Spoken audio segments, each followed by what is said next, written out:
What's going on, guys? Angelo here today, coming to you with another video, and I think this one is much needed. So I've been getting a lot of word about the locker situation and the no cell phone policy with Twisted Timbers and Steel Vengeance at Cedar Point. So I decided, let me go ahead and make a video about this because a lot of y'all have been asking my thoughts on it, and I'm finally going to give it to you. First things first, I got a text on July 15th from a friend of mine, and he told me there's a new policy on Twisted Timbers. So I'm like, what, another one? And so he sends me a picture of the sign, and I'm sitting here like, are you serious? Another policy, no cell phone. And now this one's like enforced even more.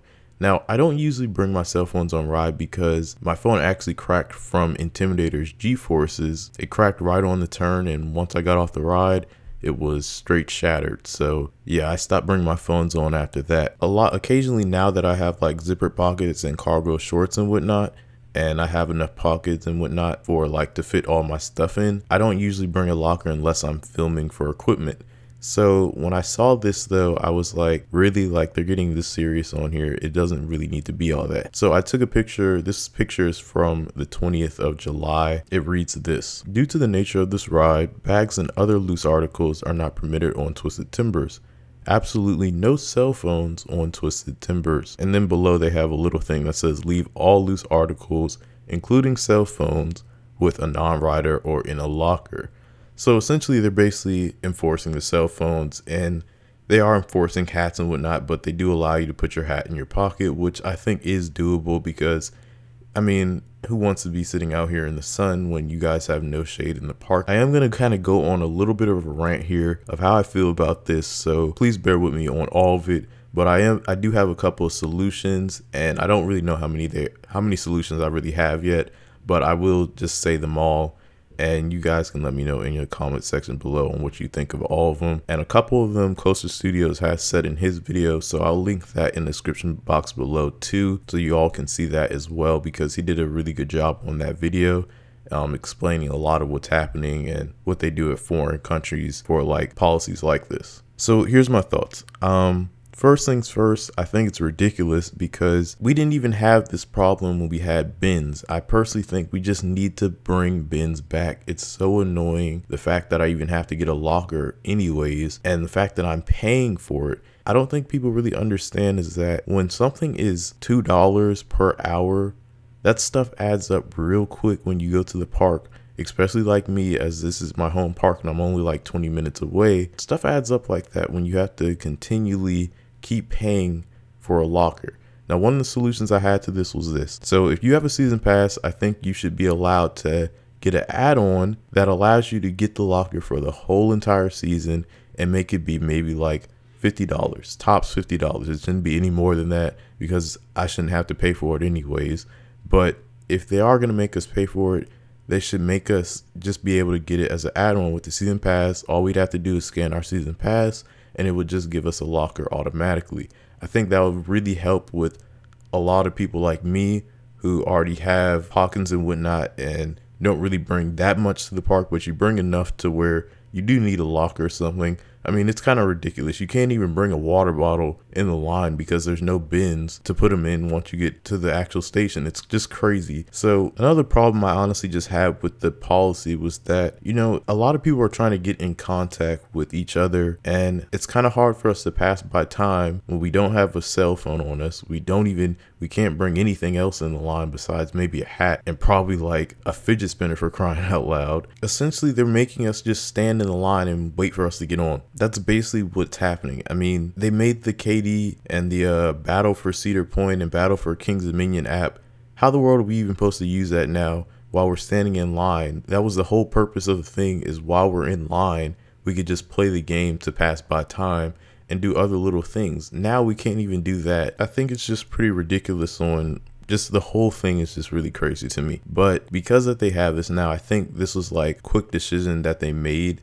Do I think they'll keep this? It's a possibility that they will, but I feel like if enough people say or argue about this new policy, I think it will definitely change. Now, the problem with that is that it could also get worse. And I know that sounds crazy, but it really could get worse than that. And they could just bring metal detectors or enforce things even harder than they are now. But like I was saying, I think this was just a quick decision that they had to make because so many people were complaining. But my thing is this: the people that have their phones in line, including me, my thing is this: why didn't you put it in securely in the first place? Honestly, of course, not everyone is going to have cargo shorts or zipper pockets or Velcro pockets or button pockets. Needless to say though, I mean, people's phones are huge and whatnot. So I do see, I mean, it is hard to keep it in your pocket, especially for a lot of women. I know that their pockets probably aren't like bigger than guy pockets. So I know that's a problem for the women as well, and it is hard to put it in your pocket securely. But I would say, if anything, just try to find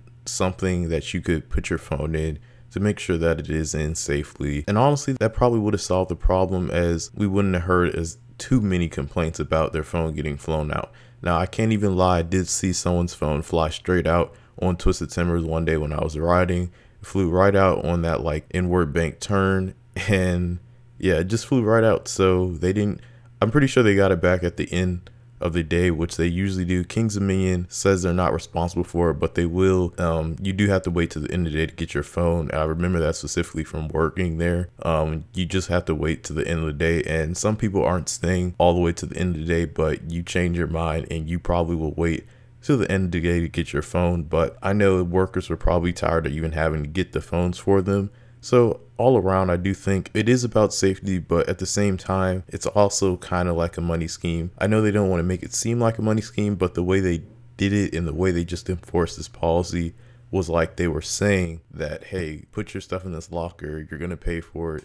And that's the bottom line. Now, at Kings Dominion, this was its first year getting lockers at any of the rides, actually. It's gotten to the point where people are so upset about it that they will literally just hang their stuff on the fencing of where Twisted Timbers tree is at. They will literally just sit their stuff there and they will get on the ride. They're not even worried about someone taking it or not, because they know nobody else is going to do it, because no one else wants to pay for these lockers.